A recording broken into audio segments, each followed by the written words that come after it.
1, 1,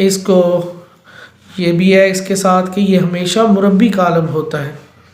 یہ اسکیلر قالب، یہ وتری قالب جو ہم کنسیڈر کرتے ہیں، یہ صرف مربی قالب کے لیے ہے، یہ مستطیلی قالب کے لیے ممکن نہیں ہے. تو اس کی اقسام تو ہماری پوری ہو گئی ہیں.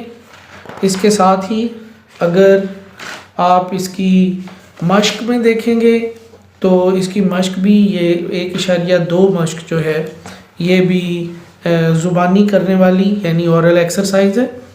اور اس میں ہمیں صرف اور صرف بتانا ہے کہ جیسے اس نے آپ سے پہلے سوال کے اندر پوچھا ہوا ہے کہ مندرجہ ذیل قالبوں میں سے آپ وحدانی قالب، آپ کتاری قالب، آپ کالمی قالب اور صفری قالب کے بارے میں بتائیں.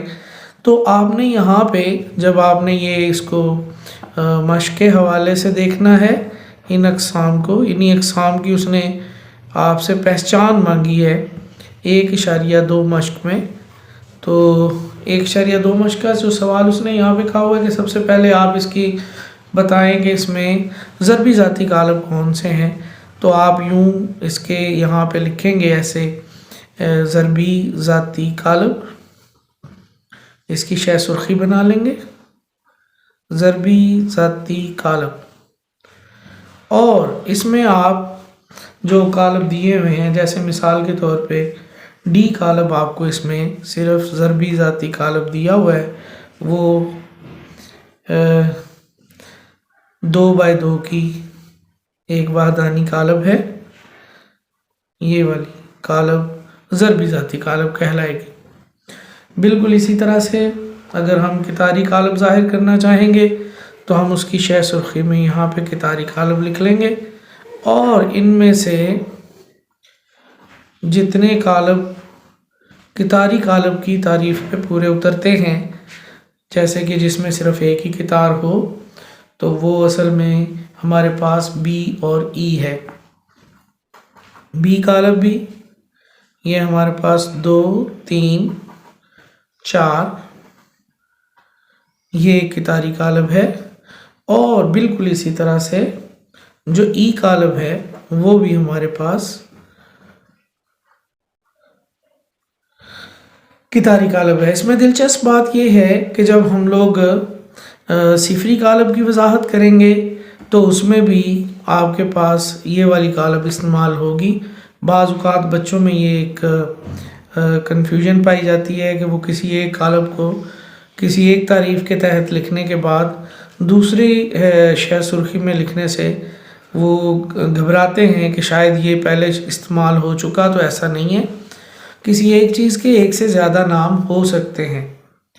اس کی میں اکثر بچوں کو ایک چھوٹی سی مثال دیا کرتا ہوں کہ ایک طالب علم اسکول یا کلاس میں طالب علم ہوتا ہے، وہی لڑکا اپنے گھر میں اپنی ماں کے لیے یا اپنے باپ کے لیے بیٹا ہوتا ہے، وہی لڑکا اپنے دوستوں کے لیے دوست ہوتا ہے. اور تو یہ مختلف ایک ہی شخصیت کے مختلف نام مختلف جگہوں پہ ہو سکتے ہیں.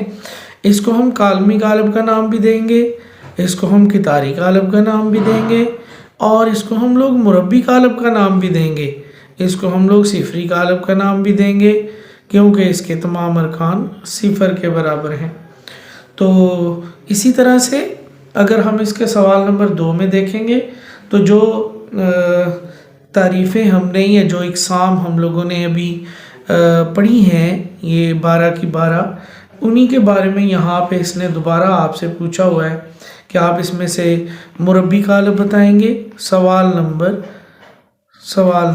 2 کے حوالے سے بات کر رہا ہوں. تو اس میں آپ سے پوچھا جا رہا ہے کہ آپ اس میں سے مربی قالب کے بارے میں بتائیں، آپ اس میں مستطیلی قالب کے بارے میں بتائیں، ان میں سے جو قالب کالمی ہیں وہ بتائیں، جو کتاری ہیں وہ بتائیں، اور اس میں سے ضربی ذاتی قالب یا وحدانی قالب بھی علیحدہ کریں، اور جو صفری قالب ہیں ان کے بارے میں بھی بتائیں. تو یہ بھی امید کرتا ہوں کہ سوال نمبر 2 آپ کر لیں گے کہ اگر ہمارے پاس یہ جو پہلا جز لکھا ہوا ہے یہ -8 2 اور 7 پھر اس میں ہم دوسری قطار میں 12 0 اور 4 لکھا ہوا ہے، تو عزیز طلباء اس کو ہم لوگ ظاہری بات ہے مستطیلی قالب کا نام دیں گے۔ یہ ایک مستطیلی قالب ہے۔ وجہ کیا ہے؟ وجہ یہ ہے کہ یہ کالموں اور قطاروں کی تعداد اس میں برابر نہیں ہے۔ اسی طرح آپ کے پاس یہاں پہ جو اس کا دوسرا جز ہے اس کے اندر اس نے ایک کالمی قالب آپ کے سامنے لکھا ہوا ہے، اور یاد رکھیں کہ یہ تعریف کے حوالے سے کالمی قالب بھی ہے اور یہ مستطیلی قالب بھی ہے، کیونکہ یہ مستطیلی قالب کی تعریف پر بھی پورا اترتا ہے۔ یہ مستطیلی قالب بھی ہے اور یہ ایک کالمی قالب بھی ہے، کیونکہ صرف اس کا ایک ہی کالم ہے، اور مستطیلی قالب جو ہے وہ اس لحاظ سے ہے کہ اس کی قطاروں کی تعداد اس کے کالموں کی تعداد کے برابر نہیں ہے۔ تو بالکل اسی طرح سے آپ باقی کے سوالات اس کے اسی طرح سے حل کر لیں گے۔ سوال نمبر 3 میں بھی اس نے آپ سے کچھ ایسی ہی چیزیں دوبارہ پوچھی ہیں، بنیادی طور پہ وہ آپ کی جو تعریفیں آپ نے پڑھی ہیں اس کی بار بار وضاحت مثالوں کے حوالے سے سوالات کی شکل میں آپ سے کروانا چاہتا ہے۔ تو سوال نمبر 3 بھی اسی طرح سے ہے، اس میں بھی آپ وحدانی، پتری، اسکیلر قالب جو ہیں وہ اس میں سے شناخت کریں گے، اور میں امید کرتا ہوں کہ یہ آپ چونکہ تعریفیں اچھی طرح سے کر چکے ہیں اس لیے آپ یہ بھی انشاءاللہ کر لیں گے۔ تو آج کے لیے ہم لوگ اس مشق کا اتنا ہی حصہ آپ کے سامنے بیان کر پائے ہیں، اور تھوڑی سی وضاحت اگر میں دوبارہ بتا دوں کہ ایک وتری قالب اصل میں ایسا قالب ہے جس کے وتر میں کم از کم ایک غیر صفری رکن موجود ہو، اور پھر اس کے بعد ایسا وتری قالب جس کے وتر کے اندر ایک ہی جیسے ارکان موجود ہوں اس کو ہم اسکیلر قالب کہتے ہیں۔ بالکل اسی طرح سے اگر کوئی ایسا اسکیلر قالب جس کے وتر کے اندر صرف ایک لکھا ہو تو اس کو ہم لوگ ضربی ذاتی قالب یا وحدانی قالب کا نام دیں گے۔ ضربی ذاتی قالب، پھر اس کے بعد ہم نے مشق نمبر 1.2 کے حوالے سے انہی تعریفوں کو عملی طور پر سوالات کو سمجھنے کے لیے استعمال کیا۔ تو آج کے لیے اتنا ہی، ملیں گے انشاءاللہ اگلے لیکچر کے لیے۔